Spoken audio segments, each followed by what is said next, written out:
Yo, what's up mga paps? So right now mga paps, as of now, ito na yung total balance natin sa Nisa Chat. So gawin natin ngayon, mag live withdrawal tayo dito mga paps. So try natin mag live withdrawal pa. So ito po ay balance natin is nasa 284 na. So everyday may task lang everyday.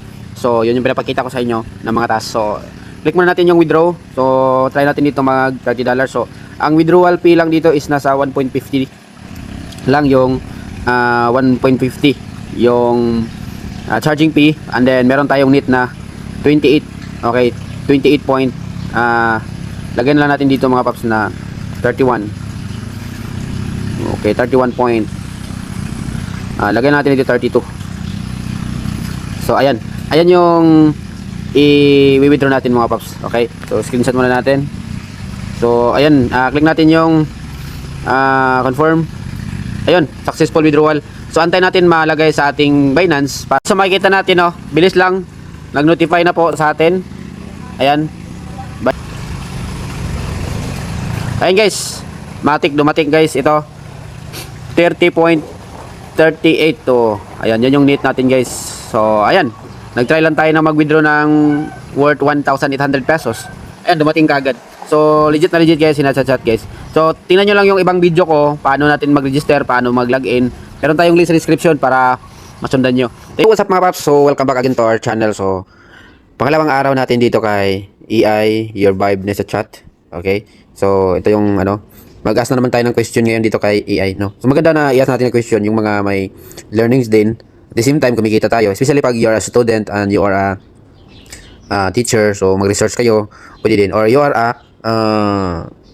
motivator, o ikaw yung nagtitraining, so pwede mong ilagay dito paano mo i-set yung goal, paano magiging successful, paano magiging yun ang maganda dito kay EI Chat. Okay, dito kay Nasa Chat. So mag-ask tayo, so how to set goal. So ayan,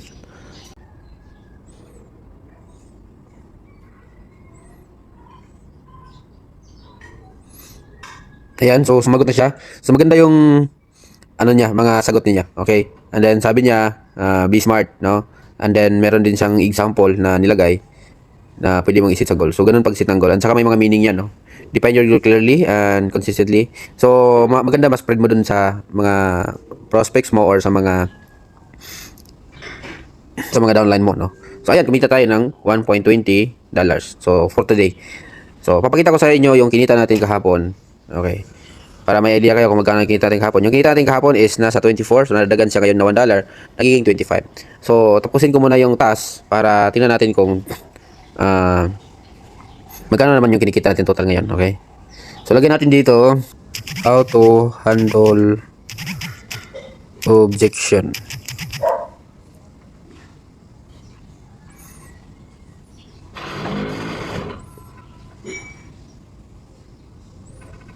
Wow, galing, no? May mga example pa siya nalagay. Address the object directly. Example, may mga example siya. Offer alternative or solution. Okay. Ang ganda ng mga niya, ang ganda ng mga pwede mo ring i-stop pag satisfy ka na sa sagot niya, pwede mong i-stop para kasi ibigay niya lahat eh. Oh, ayan, oh. May hashtag pa siya, business, marketing, business owner. So, pwede ka mag ng mga posting, oh, may mga hashtag pa siya. So, ganun ito si Nasa. Ayan, kumita tayo ng $1.20. Okay, so tapusin ko muna lahat ng task at saka papakita ko sa inyo kung magkano nang kinikita natin dito sa 2 days natin dito kay Nasa Chat. Okay,